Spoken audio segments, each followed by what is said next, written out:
Shalom sahabatku.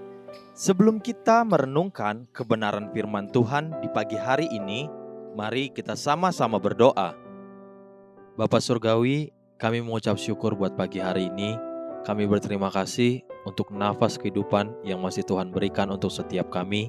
Pagi hari ini kami ingin mendengar dan belajar tentang kebenaran firman-Mu. Biar kebenaran firman-Mu yang terus menuntun langkah kami sepanjang hari ini.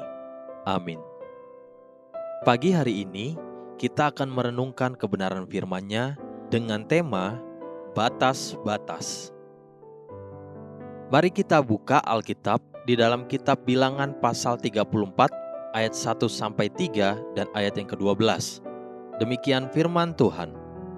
Tuhan berfirman kepada Musa, "Perintahkanlah kepada orang Israel dan katakanlah kepada mereka, apabila kamu masuk ke negeri Kanaan, maka inilah negeri yang akan jatuh kepadamu sebagai milik pusaka, yakni tanah Kanaan menurut batas-batasnya. Adapun sisi selatanmu ialah dari padang gurun Zin menyusur Edom, maka batas selatanmu mulai dari ujung laut Asin di sebelah timur. Lalu batas itu turun ke sungai Yordan dan berakhir di laut Asin. Itulah negerimu menurut batas-batasnya sekeliling." Sebelum bangsa Israel masuk ke dalam tanah perjanjian, Tuhan sudah berbicara terlebih dahulu kepada mereka akan batas-batas tanah perjanjian tersebut. Coba perlahan-lahan baca kembali dan renungkan apa yang Tuhan katakan kepada bangsa Israel itu. Batas-batas itu dimulai dan diakhiri di titik yang sama.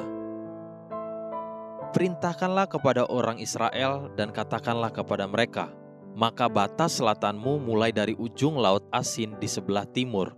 Bilangan pasal 34 ayat 3. "Lalu batas itu turun ke sungai Yordan dan berakhir di laut Asin.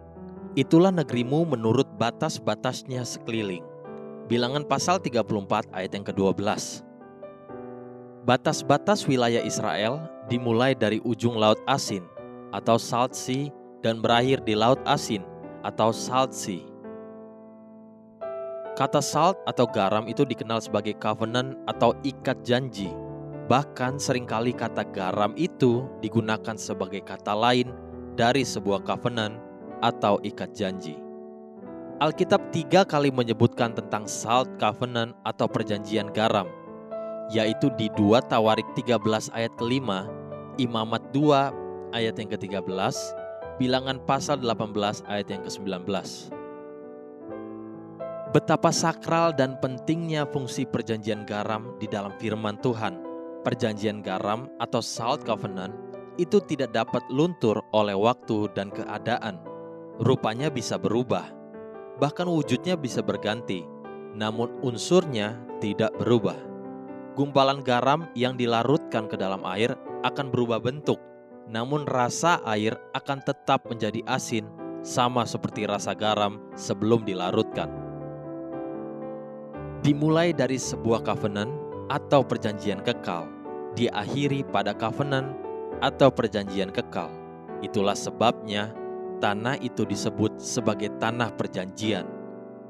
Sejak pertama, bangsa Israel dibuat sadar bahwa semua ada karena sebuah janji, dan akan berakhir juga pada janji itu sendiri.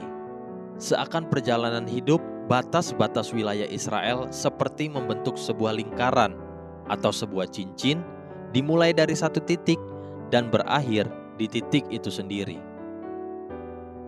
Itulah ungkapan kasih dan setia Tuhan seperti seorang pria yang memberikan sebuah cincin bagi calon mempelai wanitanya untuk dijadikan istri baginya.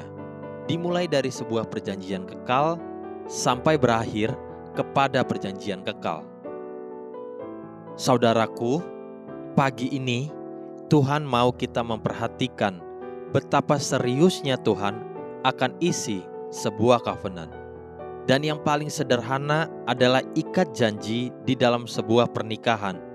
Sebab dari ikat janji itulah Tuhan akan membangun hidupmu menjadi milik kesayangan baginya.